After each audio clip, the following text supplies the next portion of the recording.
नमस्कार। Online PCS study में आपका स्वागत है। हम रोज़ की तरह आज अपने मुख्य परीक्षा सेगमेंट में आंसर राइटिंग पे बात करेंगे।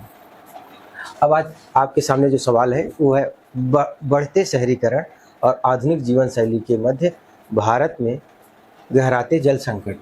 देखिए क्या है, बढ़ते शहरीकरण और आधुनिक जीवन शैली के मध्य भारत में गहराते जल संकट के समाधान हेतु अपने सुझाव दीजिए।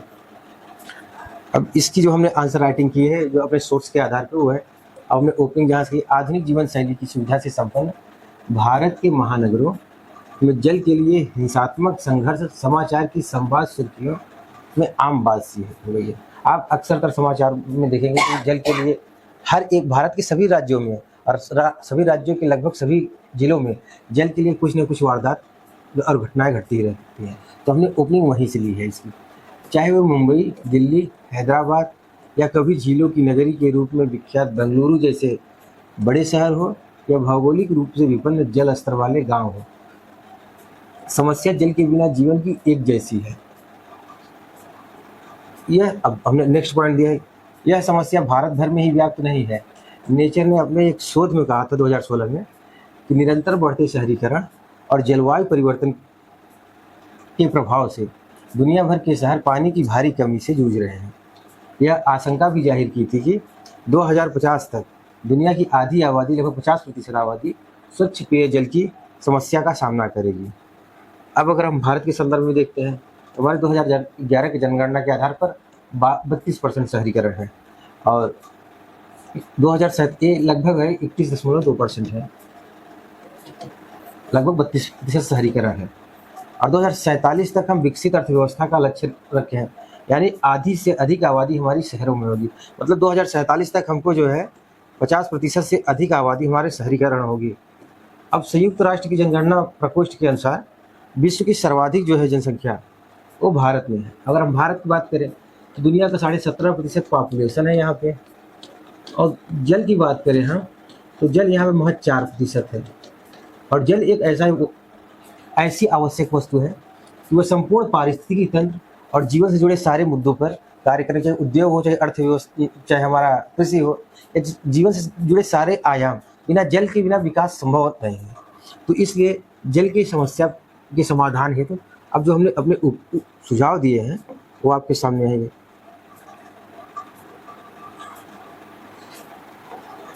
अब ऐसे में यह आवश्यक है कि जल प्रबंधन की दिशा में यथासंभव उपाय किए जाने चाहिए, क्योंकि यह मानव सभ्यता तथा संपूर्ण पारिस्थितिकी के अस्तित्व से जुड़ा विषय है। अब नेक्स्ट पॉइंट, विकराल जल संकट के निदान के लिए राज्यों के साथ ही केंद्र और स्थानीय समुदायों को निजी क्षेत्र और व्यक्तिगत प्रयासों को मिलाकर एकीकृत रणनीति का निर्माण आवश्यक है। अब क्या सुझाव हो सकते हैं, अब उसको हमने पॉइंट में देना प्रारंभ किया है।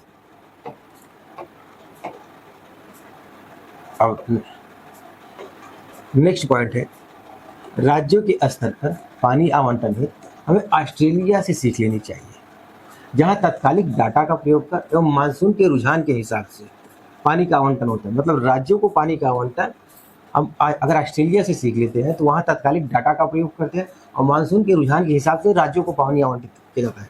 नेक्स्ट पॉइंट, भारत में जल अधिकारों और उसके व्यापार को लेकर ब्लॉकचेन तकनीक की मदद से राष्ट्रव्यापी ढांचा बनाया जाए जो प्रभावी जल प्रबंधन में पारदर्शिता सुनिश्चित करेगा और राज्यों के बीच नदियों के जल से जुड़े विवादों को निपटारे में मददगार भी होगा। अगर हम ब्लॉकचेन तकनीक का प्रयोग करते हैं तो हमारे यहाँ जो जल प्रबंधन में है उसमें भी पारदर्शिता आएगी और राज्यों से जो नदियों के जल को लेकर विवाद हो रहा है उसके निपटारे में भी समाधान हमको मिलेगा। अब हम बात करते हैं डिजिटल तकनीक के आधार पर उद्योग, कृषि और घरेलू उपयोग के लिए जल संरक्षण की नीतियों को आकार देकर उन्हें प्रोत्साहन दिया जाए। अब नेक्स्ट बात है, अगला पॉइंट जो हमने दिया है, शहरों में स्थापित जल अवसंरचना, इंटरनेट ऑफ थिंग्स, सेंसर लगाकर पानी की गुणवत्ता, वितरण अक्षमता, रिसाव आदि की तात्कालिक जानकारी जुटाई जा सकती है। हम इंटरनेट ऑफ थिंग्स का भी प्रयोग करते हैं तो जितनी भी लीकेज है उनकी जानकारी हम तत्काल जुटा सकते हैं। अब अगला पॉइंट, मैनेज्ड इक्विफर रिचार्ज जैसी आधुनिक तकनीक से वर्षा जल संचयन और अपशिष्ट जल के पुनः उपयोग को बढ़ाया जा सकता है। अब अगला पॉइंट जो दिया है, सीवेज ट्रीटमेंट प्लांट की क्षमताओं को और बेहतर बनाना होगा और हमको क्या करना चाहिए, साथ ही नियामकीय सुदृढ़ता और जन जागरूकता बेहद जरूरी। अगर ये सारे काम तब बेकार हो जाते हैं जब हमारे पास कोई इसका नियामकीय व्यवस्था ना हो और इसके साथ बहुत नियम कानून हो लेकिन जन जागरूकता ही ना हो, तो भी ये व्यवस्था है। हमको हमारे पास पानी है और हमें सोचें कि हम पानी का भरपूर उपयोग करते हैं और इसका दोहन अपनी आवश्यकता से अधिक करें, तो दूसरों के लिए इसकी कमी होना स्वाभाविक है। इसलिए जन जागरूकता बहुत कंपलसरी इशू है। अब अगला पॉइंट हमने दिया, भौगोलिक भूदृश्य के अनुरूप कृषि विकास पर बल देना होगा। ये बात क्लियर है कि अगर हम भौगोलिक भूदृश्य के अनुरूप भी हमको कृषि विकास पर बल देना होगा। और उपाय तो, अब हमने जो लास्ट लाइन लिखी है, उपाय तो अनेक सुझाए जा सकते हैं, लेकिन समूह के सार्थक प्रयास से ही जल संकट से निदान पाया जा सकता है। धन्यवाद।